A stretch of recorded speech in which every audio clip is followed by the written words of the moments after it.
One thing I wanted to talk about, just real quick here, I don't know, I just see a lot of confusion about it on the internet, and that is carburetor sizing.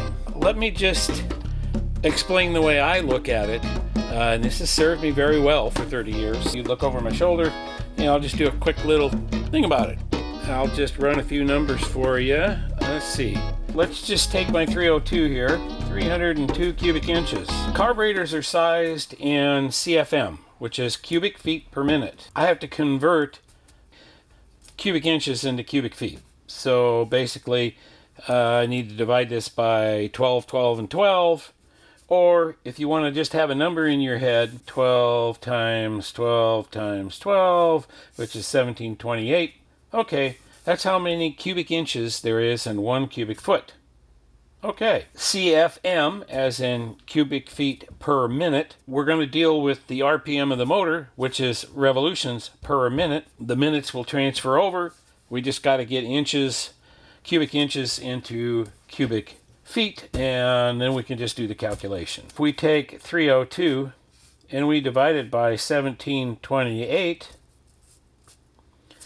it's 0.1747 cubic feet. That's the size of the motor. So let's say I'm going to size it for 6,000 RPM. Now it's a 4-cycle motor, which means each cylinder is pulling in air every other revolution. In 1 revolution of the crankshaft, you're only pulling in half of the 302 cubic inches. Let's just multiply this times 3,000, which is basically the 6,000 RPM divided in half, because we're only pulling in air half the time. So 524 cubic feet per minute. Okay, let's give ourselves a baseline. And then up here we'll say this is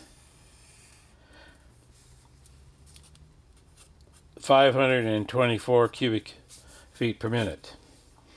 So my first question to you is, when you open up the throttle, what's that sound you hear? Whoa! What is that? Well, that is intake pulses. So what that suggests is we are not pulling 524 cubic feet continuously. What we're really doing is this. This is the demand we have. It's a pulse.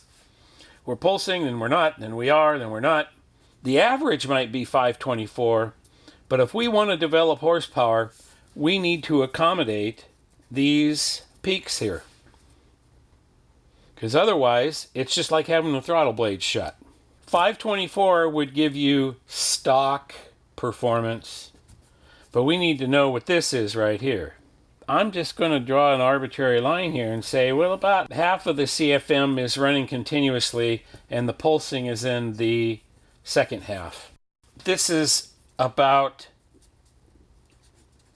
25% of that. So if you want to know about the area under the curve,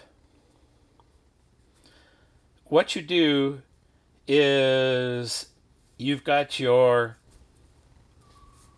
peak, and you would multiply that times 0.707, which is basically 1 over the square root of 2. That's how you figure out the area under the curve. It's all of this plus all of this. We want to accommodate the peaks. The easy way to do it is just to add 25%. You'll come up with the same answer. But basically, we just want to add all of this into our CFM calculation in order to accommodate the pulses. Because there's no point in having the vacuum in the intake going way up and then reducing the amount of filling of the cylinders, because this is when it's pulling air, so this is when we're filling cylinders.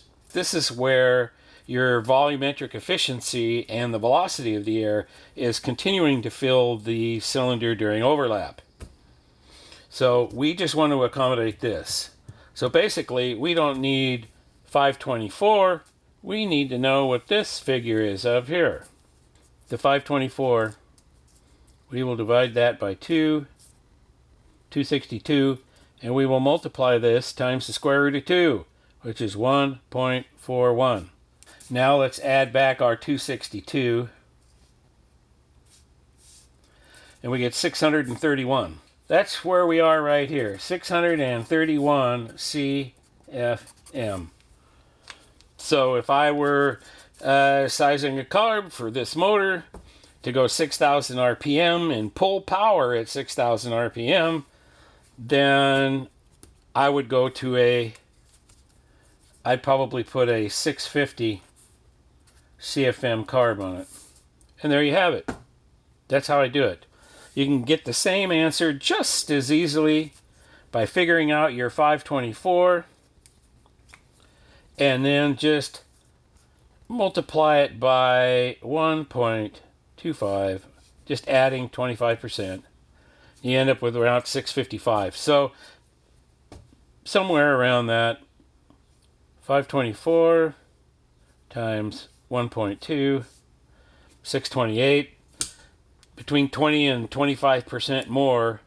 I'm saying 25% because that's about what it figures out to be. Well, hey, how come Ford put smaller carburetors on there? Well, they weren't spinning them to 6,000 RPM. They were only spinning them to 5,000. So if I did this same calculation, 302 divided by 1728,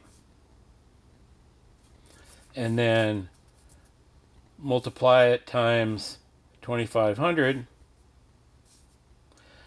436 times 1.25, and you end up with a 550 CFM carburetor, which is what a lot of the I think that's what the Autolites were. The smaller ones were 470 or 480, and the bigger ones were 550 CFM.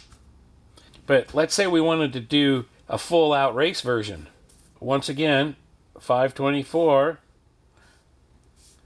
This time though, we're going to put the full amount. We're going to say that these peaks are going all the way down to here and all the way up like this.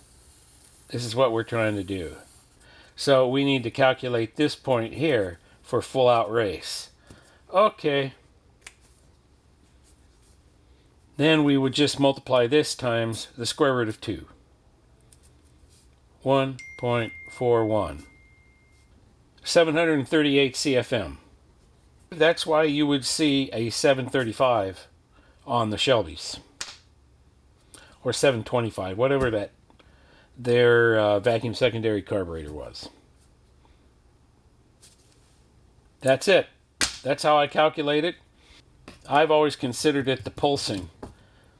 How much of the pulsing are we going to accommodate with the carburetor? And the more we accommodate the airflow for this extra thing here, the better off. So in some cases, it might be adding a open or even a 4-hole spacer. If you increase the size of the plenum, then what you're doing is decreasing the peaks and valleys of the pulsing. So that makes your carburetor do better because you're reducing the amount of pulsing. Some engines will respond to it, some engines won't. All depends on the size of the carburetor, the motor demands, the flow of the heads, and all of that. Anyway, that's kind of my thinking behind it. And hey, now you can all comment and tell me how I'm all wet and this isn't how it works. Okay, Internet, that's your cue. May the lampooning begin.